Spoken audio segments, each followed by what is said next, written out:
Breaking today, and this is a development that could reshape the financial lives of millions of Canadians. A surprise announcement has stunned households across the country. A new payout, worth up to $4,000, is being linked to the Old Age Security Program and the Canada Pension Plan. For some, it could mean the difference between food on the table and yet another month of sacrifice. But here's the catch: while millions may qualify, just as many could be left behind, completely ignored. And the question hanging in the air is, why? For years, Canadians have watched the rising cost of living push ordinary people into impossible corners. Groceries up more than 20% in the last few years. Rents climbing to levels many retirees never imagined facing in their lifetime. Prescription drug prices draining fixed incomes.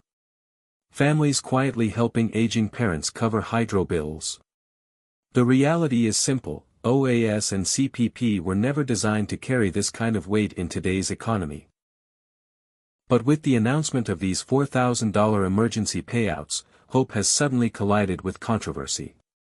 Let's step back for a moment. The OAS program currently provides a monthly benefit to seniors over 65, while CPP delivers retirement income based on lifetime contributions. Together, for the average recipient, this comes out to just over $1,300 per month, barely enough to cover rent in many Canadian cities. In fact, advocacy groups have warned for years that at least half of seniors relying solely on these benefits are living close to the poverty line. That's why the sudden promise of a lump sum payout as high as $4,000 feels like both a rescue package and a political gamble. So who qualifies? The details released so far suggest that seniors earning under a certain threshold, reportedly around $60,000 annually, may be at the front of the line. That means millions of low- and middle-income retirees could see relief deposited directly into their accounts. For many, it could cover months of rent, or pay down overdue credit cards. But then comes the other side: Canadians who've worked decades, contributed faithfully to CPP, and yet fall just outside the income cutoff. They may see nothing. And that has already sparked anger, confusion, and accusations of betrayal. Take the case of a retired factory worker in Ontario, who's lived frugally his entire life. His pension and part-time income keep him just above the cutoff line. He's ineligible for the payout. Meanwhile, his neighbor, a widow with less combined income, could receive the full $4,000. He asks, why is one struggle counted and another ignored? Do they think the bills stop because I earned $1 more? These are the questions echoing from kitchens, living rooms, and retirement homes tonight. Supporters of the program argue this is exactly what's needed. They say it's targeted, fast, and delivers real money to those who need it most. Advocacy groups point out that a senior living solely on OAS gets less than $800 a month, a number that hasn't kept pace with inflation. For them, this payout is not just helpful, it's survival. They're calling it a recognition of dignity, a lifeline that comes not a moment too soon. But critics warn the opposite. Some economists say the payout looks like a band-aid, not a solution. They worry about resentment between those who receive and those who don't. They argue that a one-time payout, however generous, does nothing to fix the deeper cracks in Canada's retirement system. And looming over everything is the cost. Estimates suggest the program could run into the billions. Who pays that bill?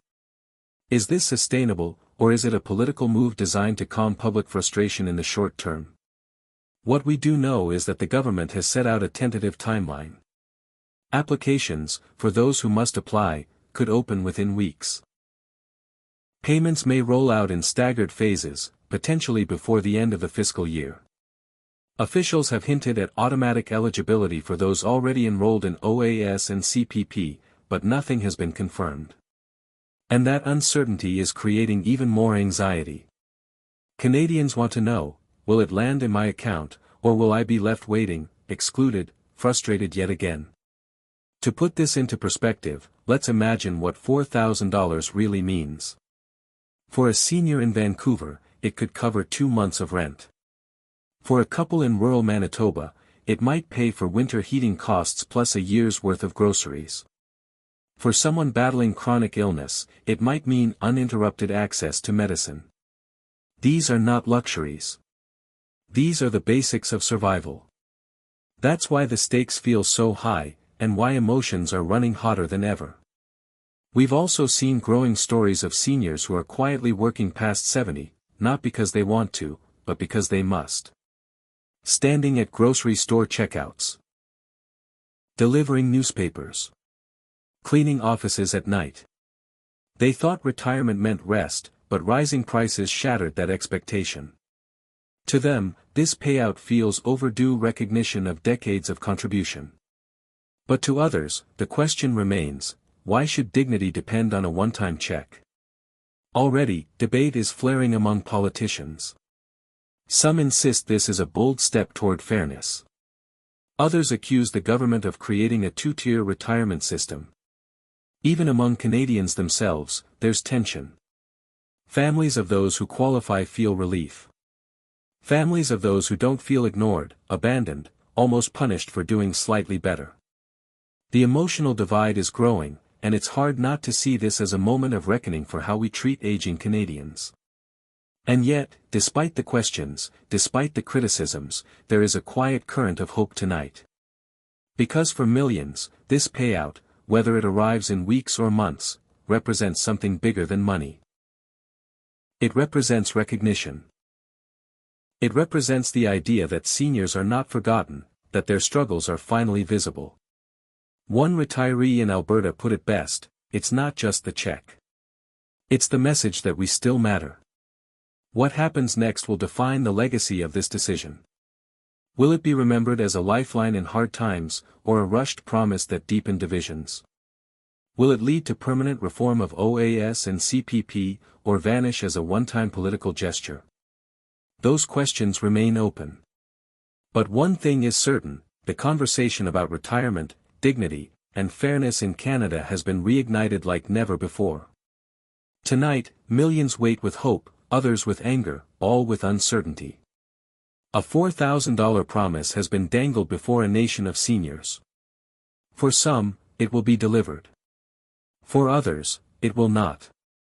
And in that divide lies the story of Canada's most vulnerable, those who built the country, now waiting to see if the country will stand with them. This is not just about money. It's about survival. It's about fairness. And above all, it's about dignity. The final chapter of this story has yet to be written. But Canadians know one thing, the outcome will shape not only the lives of today's seniors, but the future every one of us is walking toward.